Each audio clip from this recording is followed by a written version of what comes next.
সবাইকে স্বাগত enjoy with রিনিতে। আশা করি সবাই খুব ভালো আছেন। শ্রীরামকৃষ্ণদেব এবং সারদা দেবীর ঐশ্বর্যবিহীন লীলা। রামকৃষ্ণদেবের এবার ঐশ্বর্যবিহীন লীলা। তার শক্তিরূপিণী সারদা দেবীও অবগুণ্ঠিতা, লজ্জাপটাবৃতা। শ্রীরামকৃষ্ণ যেন ছদ্মবেশে এসেছিলেন, সারদা দেবীও এসেছিলেন সঙ্গোপনে, স্বরূপ ঢেকে। শ্রীরামকৃষ্ণের জীবদ্দশায় এমনকি পরবর্তীকালেও তার বিশেষ ভক্তদের মধ্যেও অনেকেই সারদা দেবীর স্বরূপ উপলব্ধি করতে পারেননি। তিনি পাহাড় পর্বতে তপস্যা করতে যাননি, বক্তৃতা দেননি, গ্রন্থাদি রচনা করেননি। শ্রীরামকৃষ্ণ ভক্তমণ্ডলী এমনকি ত্যাগী শিষ্যদের অনেকের সঙ্গেও সামনাসামনি তিনি কখনো কথাও বলেননি। অথচ লোকচক্ষুর অন্তরালে থেকে একটা মহাজীবনের আদর্শ কীভাবেই না তিনি জগতের কাছে রেখে গিয়েছেন। শ্রীরামকৃষ্ণ যেমন ছোটোখাটো দু চারটি কথায় কোনো কোনো সময় নিজের স্বরূপের ইঙ্গিত করেছিলেন, তেমনি অল্প দু একটি কথা ও কাজের মাধ্যমে তার লীলা সঙ্গিনীর স্বরূপ প্রকাশের দ্বারা সারদা দেবীর জীবনের মহিমার প্রতি জগতের দৃষ্টি আকর্ষণ করেছিলেন।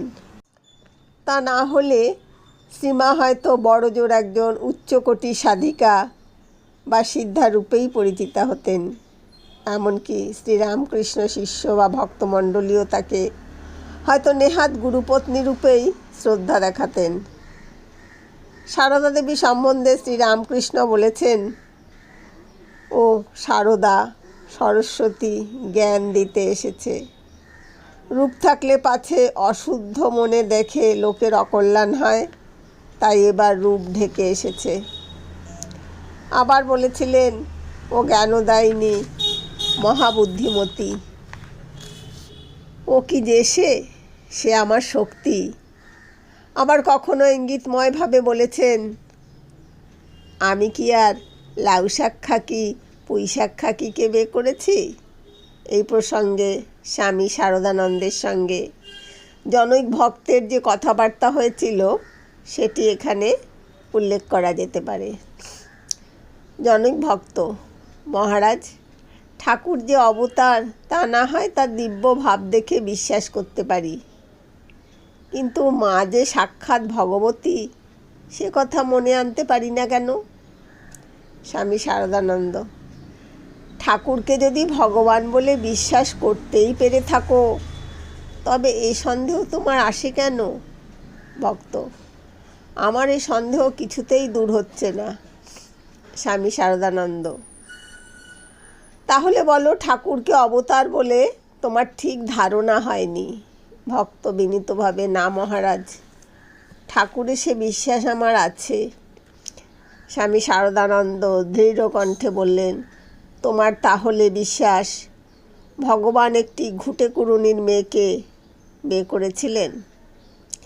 শ্রীরামকৃষ্ণ সারদা দেবী সম্পর্কে যে বললেন, ও আমার শক্তি, এই শক্তি শব্দটি শ্রীরামকৃষ্ণ বিশেষ অর্থে ব্যবহার করেছেন। সাধারণত বিবাহিত পত্নীকে শক্তি বলা হয়, কিন্তু এক্ষেত্রে তিনি ব্রহ্ম শক্তির কথাই ইঙ্গিত করেছেন। শ্রীরামকৃষ্ণ ভগবান সারদা দেবী আদ্যাশক্তি ভগবতী যুগাবতারের শক্তিরূপিণী, যিনি যুগে যুগে অবতারের লীলা সঙ্গিনী হন। শ্রীরামকৃষ্ণের জীবনে দেখি যে তিনি ইঙ্গিত করছেন সারদা দেবী, সীতা এবং রাধা। পঞ্চবটিতে সাধনার সময় শ্রীরামকৃষ্ণ যখন সীতার দর্শন পান তখন তার হাতে ডায়মন্ড কাটা বালা দেখেছিলেন। পরবর্তীকালে শ্রীমায়ের জন্য ওই রকম বালা তৈরি করিয়ে সকৌতুকে বলেছিলেন, আমার সঙ্গে ওর এই সম্বন্ধ। স্বামী ত্রিগুণাতীত নন্দকে মন্ত্রদীক্ষা নেবার জন্য শ্রীমায়ের কাছে পাঠানোর সময় শ্রীরামকৃষ্ণ বলেছিলেন, অনন্ত রাধার মায়া কহনে না যায়, কোটি কৃষ্ণ কোটি রাম হয় যায় রয়। এখানে শ্রীরামকৃষ্ণ স্পষ্টতই নিজেকে কৃষ্ণ এবং রাম এবং সারদা দেবীকে রাধা এবং সীতা বলে নির্দেশ করেছেন। আরও লক্ষণীয় যে শ্রীরামকৃষ্ণ এখানে সারদা দেবীকে তার নিজের চেয়েও উঁচু আসনে স্থাপন করেছিলেন। ঈশ্বরের মর্তলীলার সনাতন রীতি হলো এই যে যখন ঈশ্বর আসেন সঙ্গে সঙ্গে আসতে হয় তার শক্তিকেও। এদের মধ্যে যে সম্পর্ক তা এক জন্মের নয়, জন্ম জন্মান্তরের। কারণ অগ্নি এবং তার দাহিকা শক্তির মতোই তারা অচ্ছেদ্য, অবিভাজ্য। তাই দেখি শ্রীরামকৃষ্ণ এবং সারদা দেবী পরস্পরের দ্বারা জীবনসঙ্গী রূপে নির্বাচিত।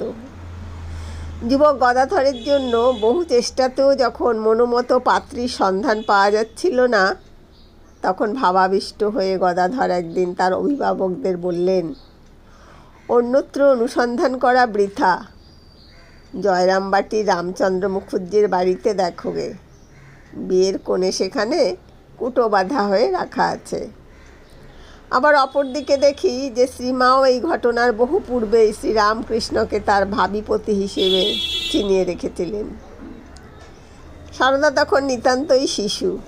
চমকপ্রদ সেই ঘটনাটি হলো এই, সেবার শ্রীরামকৃষ্ণের সম্পর্কীয় ভাগ্নে হৃদয়রামের বাড়ি শিহরে কীর্তন ও যাত্রাভিনয়ের আয়োজন হয়েছিল। ওই উপলক্ষে গদাধর শিহরে আসেন এবং আসরে বসে কীর্তন যাত্রাগান শুনতে শুনতে সমাধিস্থ হয়ে পড়েন। পার্শ্ববর্তী গ্রামের বহু নরনারীর সঙ্গে শ্যামাসুন্দরীও শাহরুকে নিয়ে তার পিত্রালয় শিহরে হৃদয়ের বাড়িতে এসেছেন কীর্তন শুনতে। কীর্তনের আসর ভেঙে যাবার পরে জনৈকা বয়স্থা প্রতিবেশিনী সারদাকে কোলে নিয়ে রঙ্গ করে জিজ্ঞাসা করলেন, এই যে এত লোক এখানে রয়েছে, এদের মধ্যে কাকে তোর বিয়ে করতে সাধ যায়? তৎক্ষণাৎ শিশু সারদা দুহাত তুলে অদূরে উপবিষ্ট তরুণ গদাধরকে দেখিয়ে দিলেন। এইভাবে যেদিন সারদামণির স্বয়ংবরা হয়েছিলেন সেদিন তার বিবাহ শব্দের তাৎপর্যবোধ ছিল না। গদাধর কামারপুকুরে এসেছেন, জয়রামবাটি হতে সারদাকেও আনা হলো।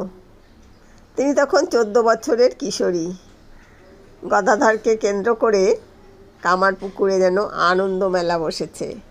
অনেক রাত পর্যন্ত পাড়ার মেয়েদের কাছে গদাধর কত ঈশ্বরীয় প্রসঙ্গ করছেন। সারদা দেবী শুনতে শুনতে হয়তো অকাতরে ঘুমিয়ে পড়েছেন।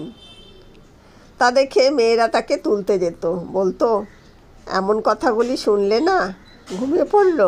গদাধর তুলতে বারণ করে বলতেন, না গো না, ওকে তুলো না, ও কি সাধে ঘুমোচ্ছে, এসব কথা শুনলে ও এখানে থাকবে না, চোচা দৌড় মারবে।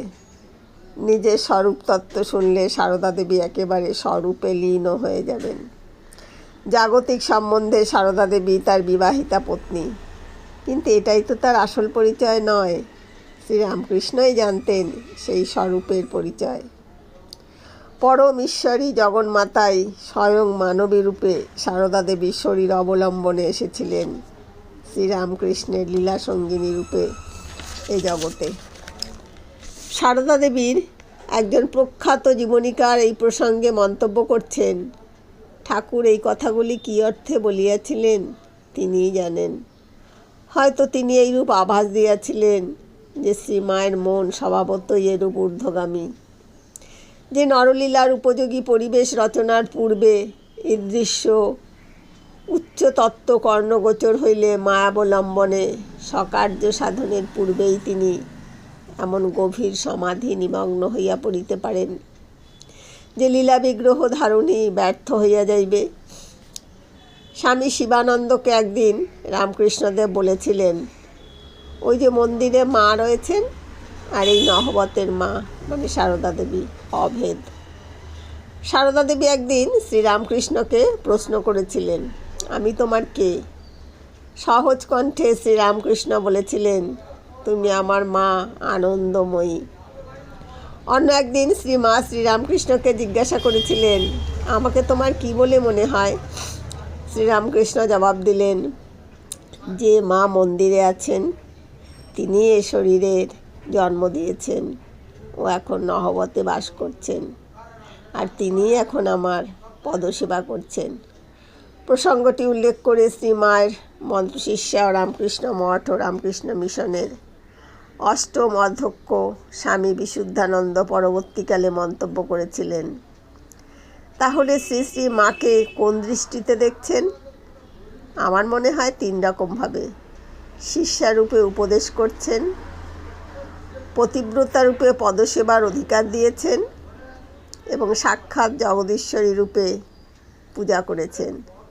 শ্রী শ্রী মাও তাকে পতি, গুরু এবং ইষ্টরূপে সেবা পূজা করেছেন। শ্রীরামকৃষ্ণ সারদা দেবী যখন দক্ষিণেশ্বরে একত্র বাস করতেন, সেই প্রসঙ্গে শ্রীমা বলতেন, সে যে কি অপূর্ব দিব্যভাবে থাকতেন তা বলে বোঝাবার নয়। কখন ভাবের ঘোরে কত কি কথা, কখনো হাসি, কখনো কান্না, কখনো একেবারে সমাধিতে স্থির হয়ে যাওয়া, এই রকম সমস্ত রাত। সে কি এক আবির্ভাব আবেশ! দেখে ভয়ে আমার সর্বশরীর কাঁপত, আর ভাবতুম কখন রাতটা পোহাবে। ভাব সমাধির কথা তখন তো কিছু বুঝি না। একদিন তার আর সমাধি ভাঙে না দেখে ভয় কেঁদে কেটে হৃদয়কে ডেকে পাঠালুম। সে এসে কানে নাম শোনাতে শোনাতে তবে কতক্ষণ পরে তার চৈতন্য হয়। তারপর ওই রূপে ভয় কষ্ট পাই দেখে তিনি নিজে শিখিয়ে দিলেন, এই রকম ভাব দেখলে এই নাম শোনাবে, এই রকম ভাব দেখলে এই বীজ শোনাবে। তখন আর তত ভয় হতো না, ওইসব শোনালেই তার আবার হুঁশ হতো। শুধু যে শ্রীরামকৃষ্ণের মনই ঊর্ধ্বলোকে বিচরণ করত তাই নয়, সারদা দেবীর মনও অনুরূপভাবে দেহাতীত ভূমিতে অবস্থান করত। শ্রীরামকৃষ্ণ নিজেই এই সম্পর্কে আলোকপাত করেছেন, বলেছেন যে তার মনে হতো তারা যেন দুজনেই মার সখী। দীর্ঘ 8 মাস কাল শ্রীরামকৃষ্ণ সারদা দেবীকে অতি নিকটে রেখেও তার মধ্যে বিন্দুমাত্র দেহবুদ্ধির প্রকাশ দেখতে পাননি। পরবর্তীকালে তিনি এই জাহ্নবী সদৃশা পবিত্রতা স্বরূপিণীর মহিমার পরিচয় দিতে গিয়ে ব্যর্থহীন ভাষায় বলতেন, ও যদি এত ভালো না হতো, আত্মহারা হয়ে তখন আমাকে আক্রমণ করত, তাহলে সংযমের বাঁধ ভেঙে দেহবুদ্ধি আসতো কিনা কে বলতে পারে। স্বামী বিবেকানন্দ যাকে বলেছেন ত্যাগীশ্বর, যার ইন্দ্রিয় জয়ের অলৌকিক ইতিহাস প্রবাদ কাহিনীতে পরিণত হয়েছে, সেই শ্রীরামকৃষ্ণের এই উক্তি কতখানি তাৎপর্যপূর্ণ তা ব্যাখ্যার অপেক্ষা রাখে না। প্রসঙ্গক্রমে শ্রীরামকৃষ্ণ তার অন্যতমা প্রধান এক স্ত্রী ভক্তকে সূক্ষ্মদেহে যে কথা বলেছিলেন তা স্মরণ করা যেতে পারে। স্ত্রী ভক্তটি আর কেউ নন, যোগীন্দ্র মোহিনী বিশ্বাস, শ্রীরামকৃষ্ণ ভক্তমণ্ডলীর কাছে যিনি যোগিনমা নামে সুপরিচিতা। তিনি শ্রীমায়ের সঙ্গে অতি ঘনিষ্ঠভাবে মিশবার সুযোগ পেয়েছিলেন। শ্রীমায়ের ভাব সমাধি দেখবার দুর্লভ সৌভাগ্যও তার হয়েছিল। আবার অজস্র স্নেহ, মমতা ও আদর যত্ন পেয়েছিলেন শ্রীমায়ের কাছ থেকে। তবু তার মনে সংশয়ের বীজ শিকড় গেড়েছিল। তিনি ভাবতেন, ঠাকুর অমন ত্যাগী ছিলেন, আর মাকে দেখছি ঘোর সংসারী, ভাই ভাইপো ভাইজিদের জন্য অস্থির। এইরকম মানসিক ভাবনা নিয়ে যোগিনমা একদিন গঙ্গার ঘাটে বসে ধ্যান করছেন। হঠাৎ শ্রীরামকৃষ্ণ তার সামনে আবির্ভূত হয়ে বললেন, দেখো গঙ্গায় কি ভাসছে। যোগিনমা দেখেন নাড়ি ভুঁড়ি জড়ানো একটি সদ্যজাত শিশু গঙ্গায় ভেসে যাচ্ছে। রামকৃষ্ণদেব তা দেখিয়ে বললেন, গঙ্গা কি কখনো অপবিত্র হয়? না তাকে কিছু স্পর্শ করে। ওকে মানে শ্রীমাকে তেমনি জানবে, ওর উপর সন্দেহ এনো না। ওকে একে অভেদ জানবে। এইভাবে শ্রীরামকৃষ্ণ বিশ্ববাসীর জন্য শ্রীমায়ের অলৌকিক মহিমার কথা ধীরে ধীরে জানিয়ে দিয়েছিলেন। পরবর্তী অংশ কাল।